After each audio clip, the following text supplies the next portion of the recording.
Hello, this is Mark with DataQuest, and this video is going to cover an extended script that enhances Sage 300. And what we're going to be looking at today is a script that we call dynamic units of measure.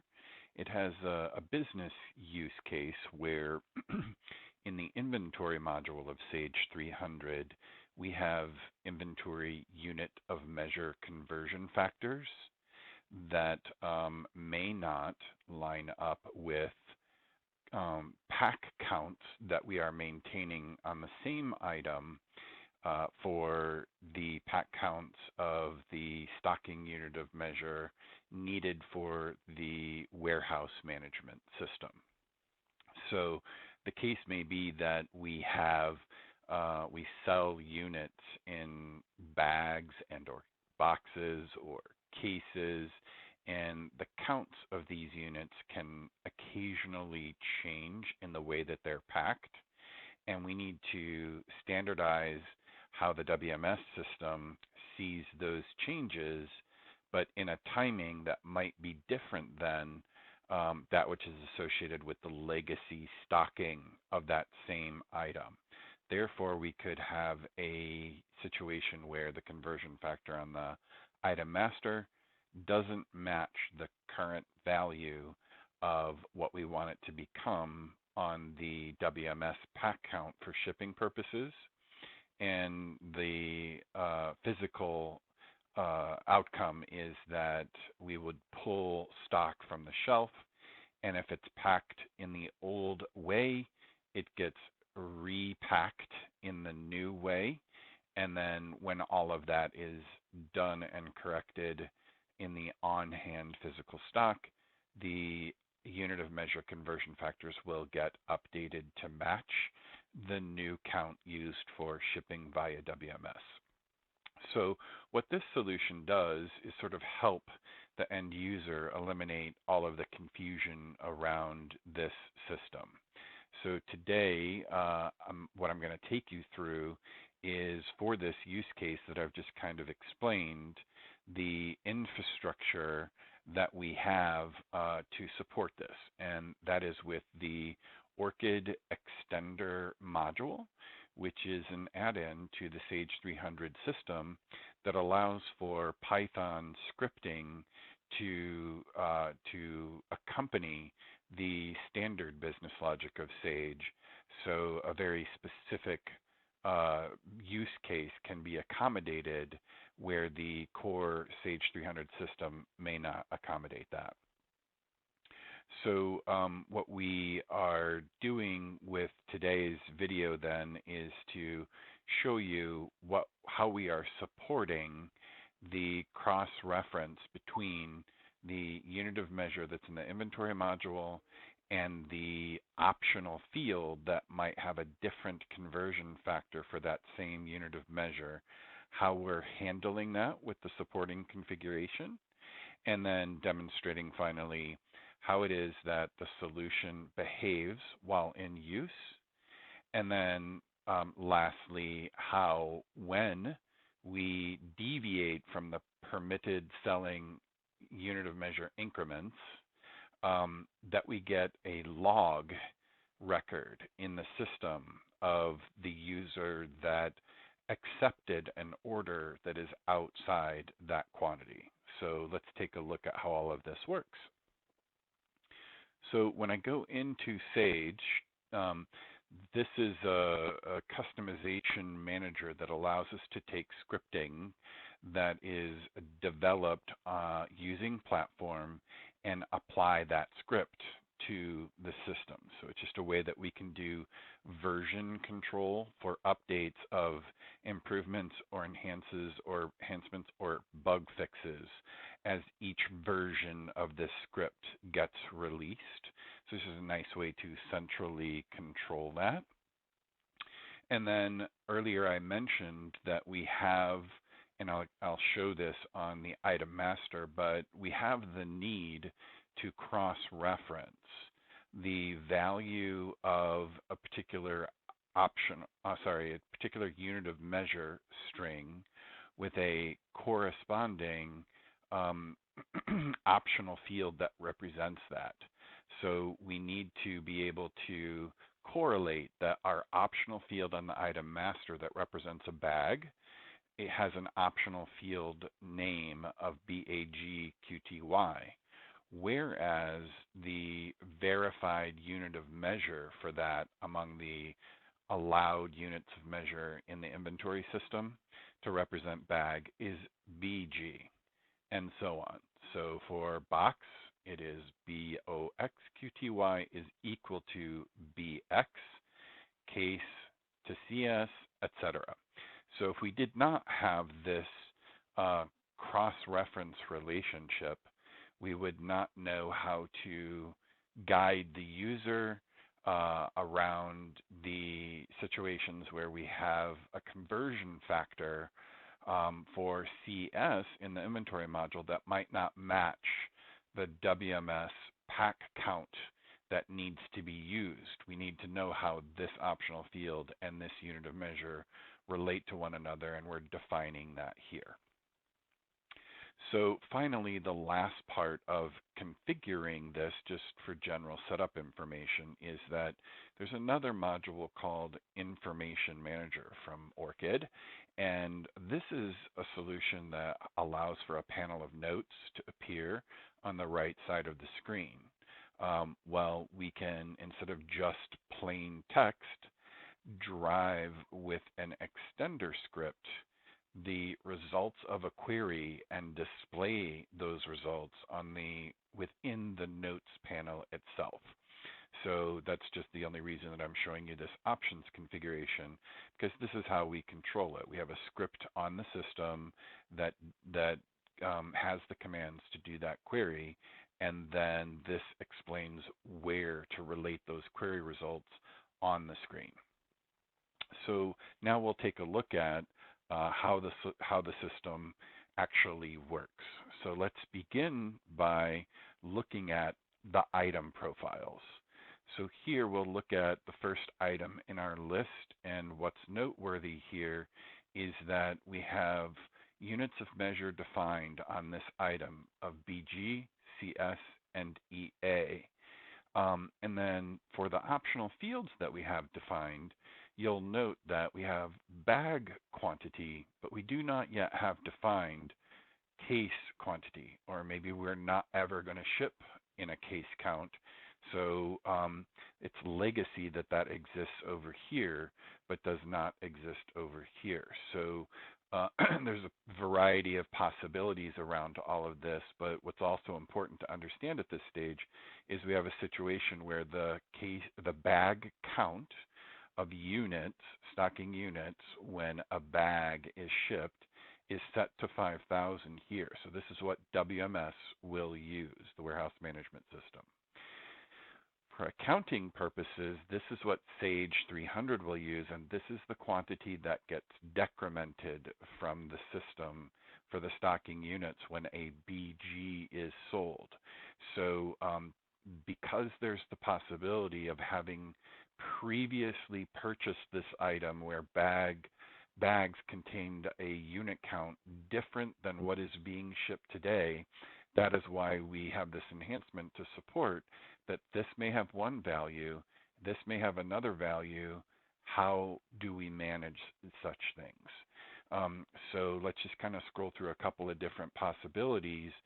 First of all, we noticed that in this one, CS is defined among the units of measure, but case quantity is not defined here. And then in the case of this item, for example, we have a situation where we have BAGQTY defined. It's set at a value of 1,000. And then here we have BG defined and CS, but again, we don't have case defined. Finally, here's a different example where case is defined, bag is defined, both as optional fields, but under units, only bag is defined, and bag is defined with a conversion factor of 400. That is different than the value associated with bag QTY. So in this scenario, we have a situation where the item is defined to decrement 400 units from stock when a BG is sold, but we're instructing the warehouse that they're really supposed to pack 500. So this kind of scenario is where we should trigger with our solution an automatic correction. So that's what we're going to end up experiencing here in a moment. So I'm going to move to the order entry screen and get myself ready for a brand new order. We'll use the testing customer that we have out there. And we'll just kind of walk through some of these different examples. So what I want to show you is how the system in this first example helps to guide to make sure that we sell in selling unit of measure increments. So in this example, if we try to enter an each count that is in an increment different than the quantity that we sell by the bag, then the system will help guide us. So let's choose an item. And I'm going to get over to the quantity box. But what I want to point out is the information that we're getting over here on the panel. This is because of the information manager script that is associated with the extender script for this enhancement. So it's doing some querying of the system for us, telling us that the stocking unit of measure is EA, obviously because its IC conversion is set to 1. That in the case of a BG, we have a conversion factor that's coming from inventory units and a conversion that's coming from the optional fields. But for CS, we only have that for the inventory units. CS is not defined among the optional fields. The way that this enhancement works is if an optional field conversion exists, it wins. So I'll explain that with an item where these two are different. You'll be able to see that. But in the case of this situation, what I'm going to do is I'm going to enter an order for 4,000 units. And then what I get as soon as I press the tab key on my keyboard is this notice from the system that says, hey, the lowest selling unit of BG, and that is expressed by the asterisk that we see next to BG. It's telling us that an asterisk means that's the unit that is the selling unit. And that's because it figures out what is the next unit that has a conversion factor that is above the stocking unit of measure of 1. So we know that each is the stocking unit, its conversion factor is 1. 5,000 is the next conversion factor up, and therefore we're assuming that that is the selling unit of measure, and we sell in increments of 5,000. So it's making a suggestion that we consider incrementing our order up to 5,000 units, because that's how we, as a standard, sell this item. Now, it does not force me to do that, just in case it is actually legitimate that we need to sell only 4,000 units to this customer for some reason. But if you notice, I have that message here telling me to increment, and I could change this to 6,000, for example, and it's going to give me the same complaint, but it's telling me that I should consider moving up to 10,000 units because that's 2 bags. Or I just go into compliance and say 5,000 units. And when I do, that message disappears over on the right, and I'm in compliance. And it's explaining to me in the grid that I'm going to sell the equivalent of 1 bag and the equivalent of a half a case, assuming that there are 2 cases or 2 bags per case. So that's basically how, in one scenario, the system guides us through the process. The next thing I'm going to do is enter units other than each's and see what the system does for me. So now I'm going to go in and I'm going to choose just the same item. But this time I'm going to say I want 2, and then I'm going to come here and it's telling me, it's warning me that the lowest selling unit is bags. So what should I do? I probably want to sell at least 5,000, but maybe 10,000 because I want bags. Well, if I change my unit of measure, it does the calculation back to each's for me. So I've chosen BG because I want 2 bags, and it automatically converts that to 10,000 units for me. How did it figure that out? Because it used the optional conversion for the selling unit of measure and made that change. Okay? So that's an automation that's part of the system. So where this is helpful is in the scenario where I'm in a transitionary period especially. So let's examine that with an item where my optional field value is different than my unit of measure IC unit value. So we're in that scenario here with this item. So if you notice, my IC conversion is 400, but my optional field conversion is 500. And we're saying for WMS purposes, optional field always wins. That is what is linked to the WMS system. And this is a scenario where we want shipping to go out based on what we're telling the WMS system to do. So in this example, if I come here and I try to do 2 bags again, like I did just a moment ago, it's going to do the math for me, but it's going to change it based on the conversion factor value. So here we go. It changed it to not 800, but actually 1,000. So this supports the transitionary period where we want the accounting to be right, that if I have stock on hand in the warehouse that is packed in 400 unit bags, this will signal to the warehouse that they need to repack those 400 unit bags into 500 unit bags and then ship, because moving forward, our new process is that we we ship in the 500 unit bags. So that just kind of helps us through that process. Now, we may have the need that these forced changes do not apply because we've already processed the order in some external system and we need to match that identically. So for example, an order that came in from e-commerce via Magento, or an order that came in from EDI, etc. So we have a mechanism that allows us to come here and state what is the order source, and when the order source is something other than manual, okay, then these rules about how it automatically changes don't apply. So let's do an example of that now that we've changed that value.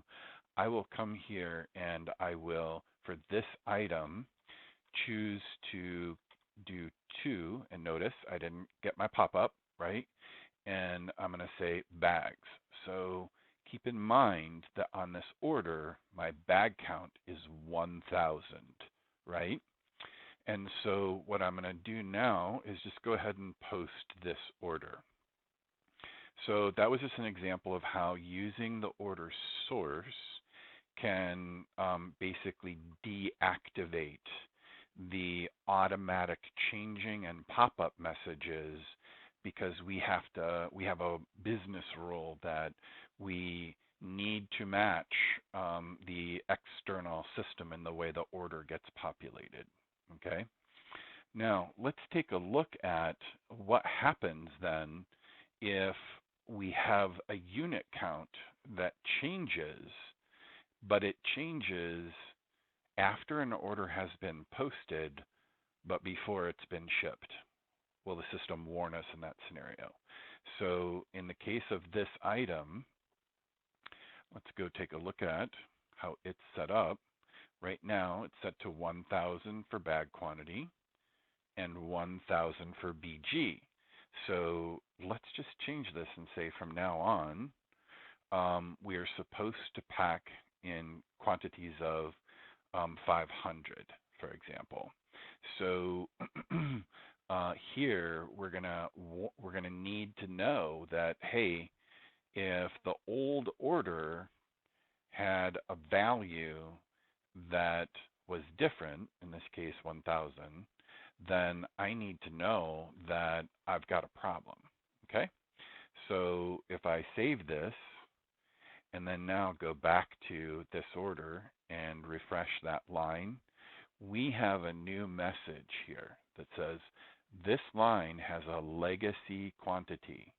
So if you notice here, the IC conversion says 1,000 and the optional conversion says 500.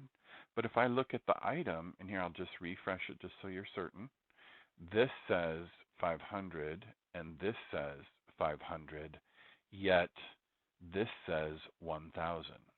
This is an important thing to understand about Sage 300. The conversion factor is stored in the system on the order line from the time that the order was created and whatever the conversion factor was at the time that the order was created. So you can't really see this in the interface. There's no place that actually shows you on the screen that it's remembering that a bag has 1,000 units versus now currently we're supposed to have 500 units. So when I sell 2 bags, it's going to decrement a quantity of 2,000, not 1,000. So in order to correct this, so that this error message goes away, I can do one of two things.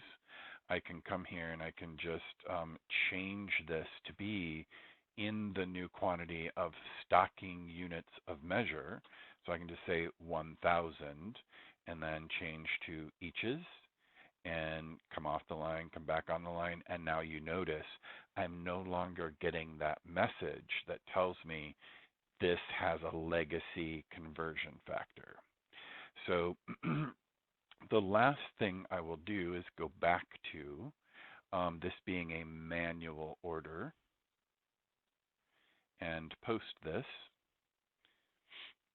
And then I just want to finally explain that we have some logging going on with the system. So when a user makes a decision to sell in an increment that is different than that which the system wants you to, so in this case I'm going to say 1,500 eaches, it's telling me that I should consider increasing it to 5,000 because that's our bag count, but I'm going to choose not to do that and I'm going to post the order. What just happened when I posted this order is that a log record was saved in the database for this order for user M. Binkley, stating that on this row of this order and for that item, I saved a quantity of 1,500, and because there was a message presented and I did not correct the problem, or maybe this is intentional, we've agreed to send this to the user. In either case, a log gets entered to the database where for that order number, again, for that detail line that I chose to keep 1,500 for that particular row, which is a deviation from what the system is trying to recommend that I do. So that's basically it for the solution that helps guide users on how to properly set our unit of measure conversions and make some decisions automatically around that and help us solve legacy problems with how conversion factors are managed. Thank you.